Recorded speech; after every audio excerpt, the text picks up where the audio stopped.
Greetings and welcome. Video Phantom here, about to give my review for Gotham Knights Episode 3. Yes, I know I'm running late here. I'm falling behind, but I'll try to catch up, and I'll try to make this video as brief as I possibly can. Anyway, let's get started, shall we?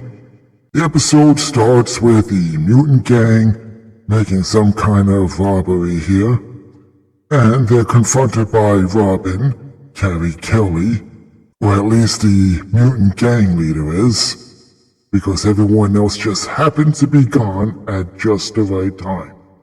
But I suppose it makes sense because it might be a tad difficult for her to take on an entire mutant gang, even though just a couple of episodes ago she took on a whole bunch of cops, no problem at all. Anyway, she gets into a scuffle with the mutant gang leader, and she's like hanging on to him, trying to take him down.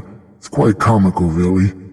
This is funny because, yeah, as I said a few episodes ago, she was able to take down a group of cops who were twice the size, no problem at all, and now suddenly she has a problem taking down the leader of the mutant gang. So she comes up with the idea of using that zip line thingamajig to electrocute him. And once he's knocked down, the electricity suddenly stops flowing through him, as if it's somehow new on its own. Because that's how it works on TV and in movies, I guess. And right after that happens is when the GCPD arrives. Wow, perfect timing. So she scoots on out of there, and the GCPD managed to arrest the mutant gang leader. Cut to the clock tower where Carrie Kelly arrives, so proud of herself that she took down Vernon Wagner, who is the mutant gang leader, incidentally. After some chit-chat, which I won't bother to get into, I'm sure you've seen it covered in other videos by other content creators, Carrie Kelly asks Turner if he found anything interesting in the journals. He said nothing too concrete, and you can't help thinking that the most important pages were the ones torn out, and Carrie starts to act all sweet and innocent, like she had absolutely nothing to do with the removal of the pages. And she's like, whoops, gotta go, got an exam to study for, bye-bye. Joella goes up to Turner and tries to stir up some jealousy in him over the fact that Batman chose some random stranger to be his sidekick over his own adopted son. He was like, well, I'm sure he had his reasons. Cut to the breaking news of GNN, where the news anchor reports on the capture of Vernon Wagner, the mutant gang leader, at which Mayor Hill holds a press conference saying, "We did it! I and the GCPD captured the mutant gang. It was all our doing. And we're gonna get the rest of them. I just deployed over 100 police officers to go and get them. And we're gonna celebrate this victory at the Founders Gala tomorrow." This could be leading up to something. It's as if he's saying to the mutant gang, "We're all gonna be in one place. Come and get us." After he walks away, he's confronted by Harvey Dent, who then reveals that Brody's parents paid him off to drop the charges against him. Cut to the school library where Carrie's trying to study for her exam, where she's confronted by Stephanie, who shows her the headlines about the mutant gang being captured. She's all like, "Oh, aren't you bothered that a man takes all the credit for a woman's work? Because, this is a CW TV show and you have to throw in identity politics crap." Then Stephanie tells Carrie that Turner told her all about Carrie being Robin, because this is a CW show and secret identities mean jack squat, apparently. And never mind that there may be other students in the library who might be, listening, overhearing their conversation. Brody shows up to the library, goes to Stephanie and asks her to the Founders Gala with him. Because apparently that's his punishment, is to go there. Oh my, how terrible. Don't you just feel sorry for him?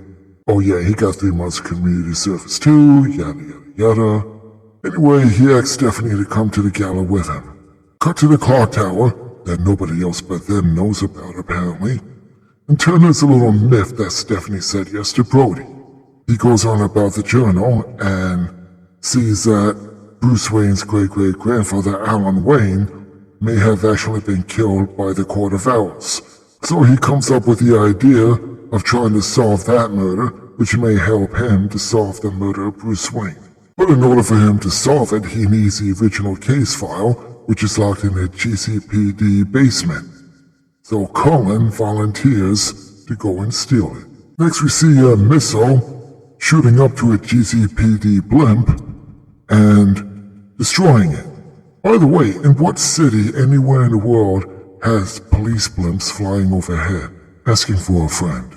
The attack was apparently planned by the mutant gang, and they caused a blimp to crash onto Ace Chemicals, causing fires everywhere. Carrie decides to go after the mutant gang. Turner wants to help, but Carrie doesn't want him to. Cullen explains to Harper his plan to steal the case file by disguising himself as a police officer and forging a fake document. Where Cullen learned how to forge government documents, well, your guess is as good as mine. Harper's not too happy with that idea, but Duella volunteers to help Cullen to do it. And she defends Cullen by saying that he pulled her out of the burning car. Harper opened the door, which Duella could have actually done herself if she thought to use a sleeve, and then Cullen helped pull her out. Anyway, Duella stands up for Cullen. Harper walks away in a huff. Cullen says, "Hey, I appreciate that, even if it is you."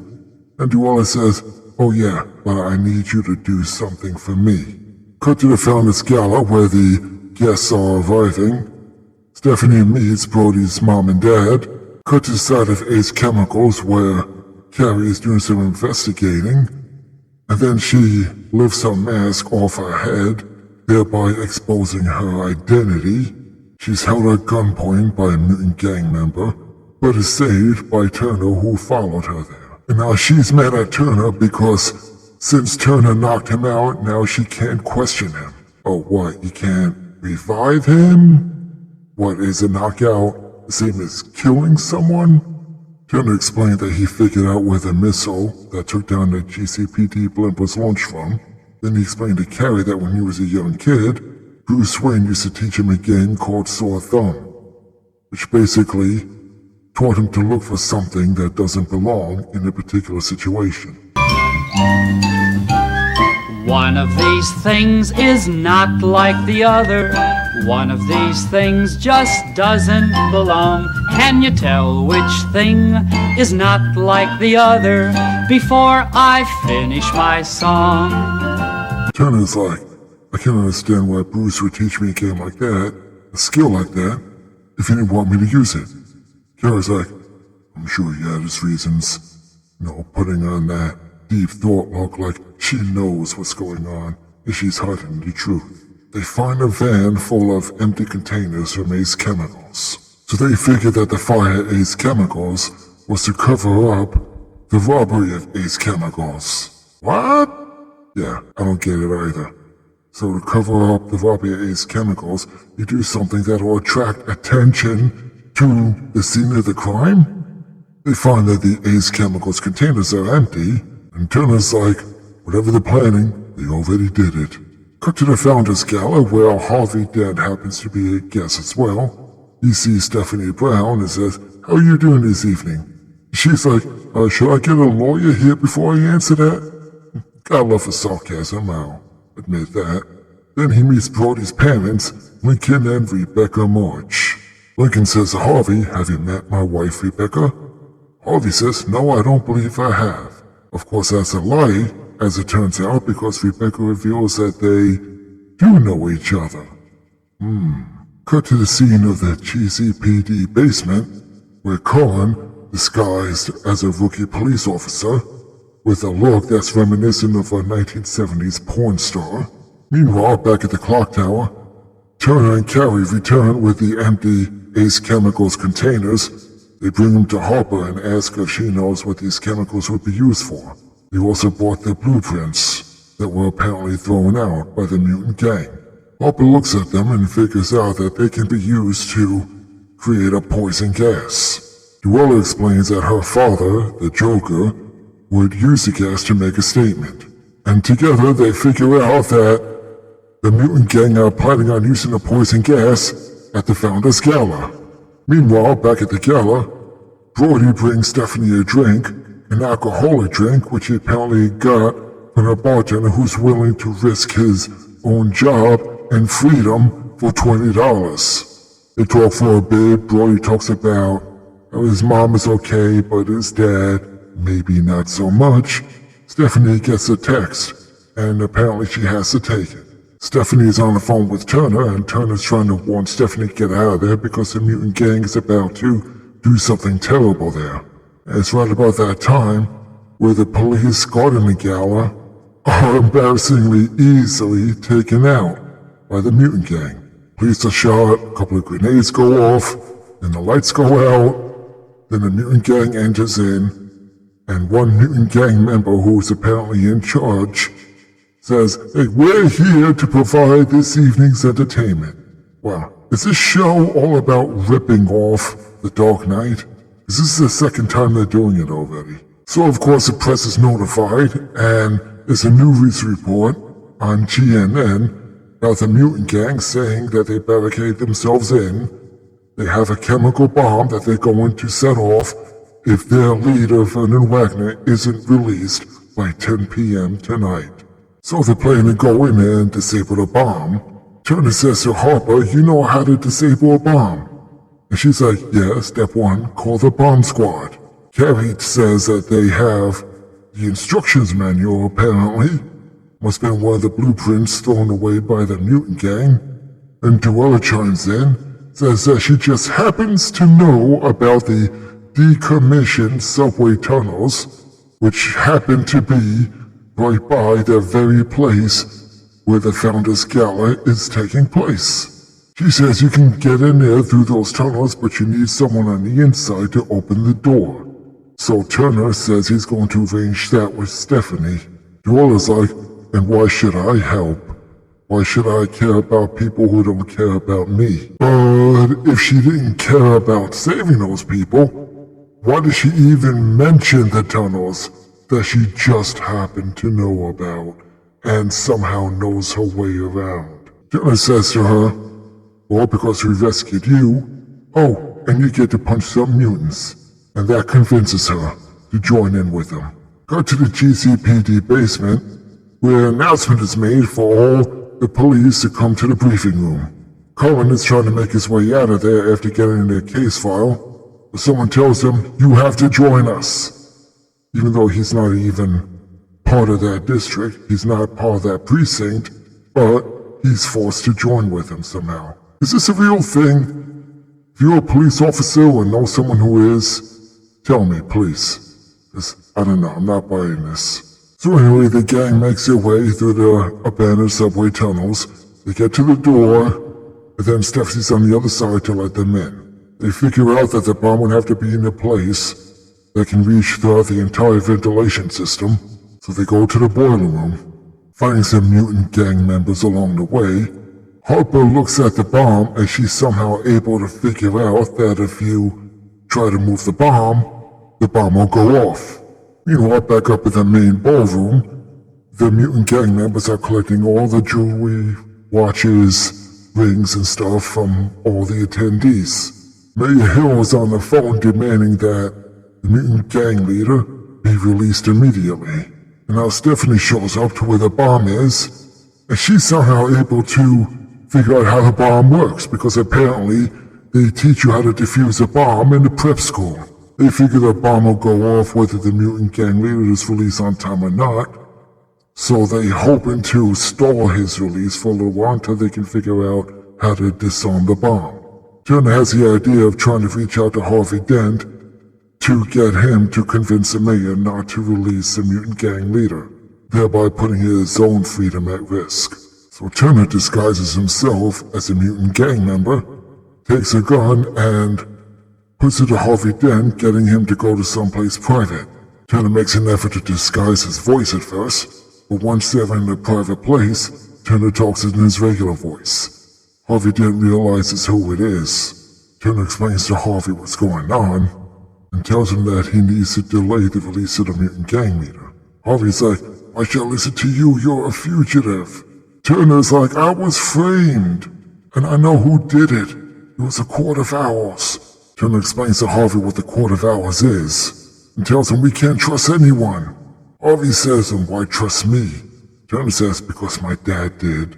So then Harvey relents and says, "What do you need me to do?"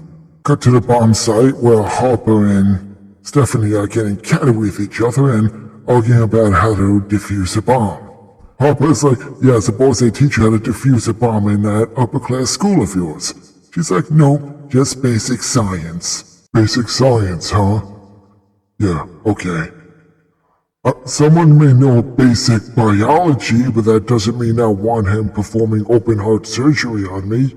Harvey tries to convince Mayor Hill to delay the release, but of course Mayor Hill isn't having it.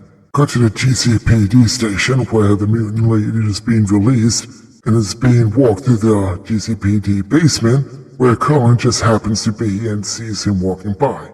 So he texts Harper and lets her know what's going on. Mayor Hill tells the mutant gang member in charge of the hostage situation, saying that their leader has been released.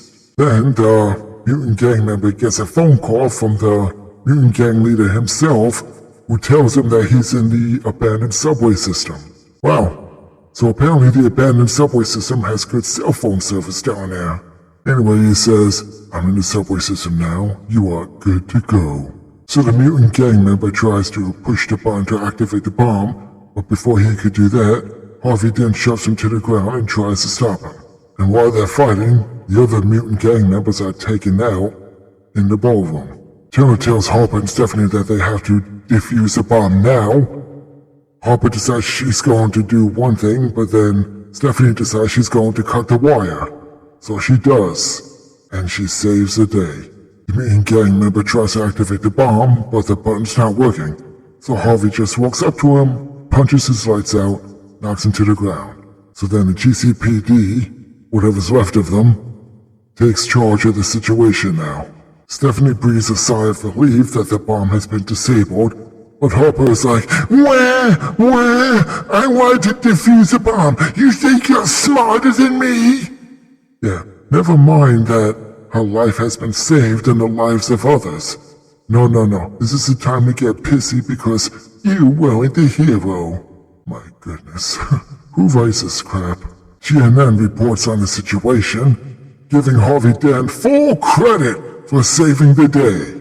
One of the police officers informs Harvey that the bomb has been taken. They couldn't find the bomb. But, wait a minute. Didn't Harper say if you try to move the bomb, it'll explode? So by cutting the wire, did that somehow make the bomb unable to explode if you move it? Doesn't make sense. Back at the clock tower, everyone's back home, safe and sound. Duella grabs a rag of all the trinkets that was taken by the guest attendees, all the watches, jewelry and stuff. She dumps it all out, and they find that half the jewelry has a Court of Owls symbol on them. So apparently many of the attendees were members of the Court of Owls, but they don't know which ones. Callum arrives with a case file, gives it to Turner. He says he's got everything on the Alan Wayne case. Carrie's upstairs in the clock tower, punching a punching bag, because for some reason a clock tower has a punching bag. Who put it there? And how did they manage to get it there without anyone else seeing as how nobody else knows about the clock tower? Turner and Carrie chat for a little bit, getting all emotional. This is part of a CW show where all the sentimental, emotional stuff happens just before the big ending. Talk about how they're jealous of each other, and Turner says, "Hey, let me help you. You don't have to carry this burden alone." Cut to Duella, who's checking out the jewelry. Callum goes up to Duella and hands her what she wanted him to get, a Joker card. Apparently to remind her how much she hates her dad. You couldn't just buy a deck of cards and take a Joker card from that? Or steal one or whatever? Probably would have been simpler than sending Callum out to do that task for her. And how does she even know that there was a Joker card being held there? Harper and Callum then have an emotional moment where Harper's saying, You're the bravest person I know. At a press conference, Harvey Dent is announcing his run for mayor. While he's doing that, Mayor Hill is in the limousine. He finds a coin by the Court of Owls, and apparently that can only mean one thing. His time is up. He gets a little scared. He shouts to the limo driver, "Get us out of here!" Then the partition opens up, and oh look, there's the bomb that was going to be used at the Founders Gala. You know, the one that couldn't be moved, otherwise it would go off. Well, whoever took it somehow figured out how to disarm that part as well. Stuck it into a limousine and set it off, thereby gassing Mayor Hill to death. Anyway, that's it. Pretty lame, really. Rip-offs, lame writing, inconsistencies, and all the usual CW rubbish. Oh, I can't wait to see what they do next time. Anyway, thanks for watching.